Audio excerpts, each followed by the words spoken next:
সাঁওতাল সম্প্রদায়রা কুত্তা খায়। হ্যাঁ, সবাই এখানে শুনুন। ইনি বলেছেন সাঁওতালরা কুকুর খায়, মোরা মাংস খায়, পচা মাংস খায়। ভিডিওটা শুনুন। হ্যাঁ, কুকুর খায় সাঁওতালরা। সর্দারের সঙ্গে তর্ক হচ্ছে আর আমাদেরকে গালি দিচ্ছে, সাঁওতালদেরকে বদনাম করছে। আমরা সর্দার গালি দিয়েছে কি? একজন গালি দিয়েছে, পুরো সর্দার তো গালি দেয়নি। সর্দার একজন গালি বলছেন আপনি, সর্দার মানে একজন গালি দিয়েছে, সাঁওতাল কেউ গালি দেয়নি। সাঁওতাল সমাজকে পুরো আপনি কুকুর খায় বলেছেন কেন? পচা গরু মাংস খায় বলেছেন কেন? আপনি এই জাতি বিদ্বেষ আপনি মন্তব্য, আপনি বাইরে বেরোন, বাইরে বেরোন, বাইরে বেরোন, নাহলে কিন্তু ঝামেলা বলে দিলাম। হ্যাঁ, আপনি বলুন, 3-4 বার ধরে বলছি বাইরে বেরোন, বাইরে বেরোন, বাইরে বেরোন আপনি। হ্যাঁ, আমরাও আমরা আপনি ঝামেলা করছেন তখন থেকে, আপনাকে বাইরে বেরোতে বলছি তো, আপনি বাইরে বেরোন। আমরা এখনো ভদ্রতা ব্যবহার করেছি, আপনার সঙ্গে ভদ্রতা আচরণ করেছি। যেভাবে কথাগুলো বলেছেন, সাঁওতালরা কুকুর খায় বলেছে, সাঁওতালরা কুকুর খায়, সাঁওতালরা পচা মাংস খায়, আমরা সেটা টাটকা মাংস খাই।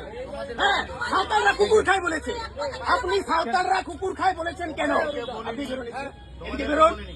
এখানে ভিডিওতে কি বলছে? ভিডিওতে কি বলছে? ভিডিওতে কি বলছে? আপনি বলবেন কেন? আপনি আপনার সঙ্গে কথা বলছি না, আপনার সঙ্গে কথা বলছি না, আপনার ওদের সঙ্গে কথা বলছি। আপনি চুপ থাকুন। Stop, stop, don't sound, don't sound. আমরা সাঁওতাল সমাজের প্রতি আমরা তো গালি দিইনি, আমরা আপনাকে গালি দিয়েছি? হ্যাঁ, আমরা কিছু বলেছি? উল্টো পাল্টা কথা বলছেন। শুধু মুর্মু বাসকে কিছু কথা বলেছে। আপনি বেরোন তো, এদিকে বেরোন, এইদিকে বেরোন, এখানে বেরোন। হ্যাঁ, কথা আপনি চুপ করুন, যা কথা বলেছেন আপনি চুপ করুন। যেভাবে আপনি 10 বার ধরে হলো আপনাকে চুপ করতে বলেছি, আপনি চুপ করুন। আপনাকে এতবার ধরে নেক্সট বার যদি হয়, আপনি দাঁড়ান, তখন আপনার বরকে কেন বোঝেন? তখন আপনি আপনার বরকে কেন বোঝেন? দেখতে পাচ্ছেন আমাদের আদিবাসী জাতিকে নিয়ে ভালো করে কথা বলছি। কানটা ধরেন, কানটা ধরেন, আমি বলছি কানটা ধরেন।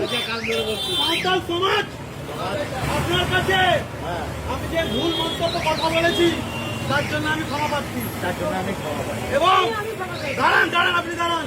এবং নেক্সট বার যদি সাঁওতাল এবং আদিবাসী জনগোষ্ঠীকে যদি অপমান করা হয়, এই ডিজে অরুণকে আমরা আদিবাসী সম্প্রদায়ের মানুষরা বলে যাচ্ছি, জ্যান্ত জ্বালাবে এই বাঘাযতীনের মোড়ে, তোমাকে জ্যান্ত জ্বালাবে এই বাঘাযতীনের মুখে।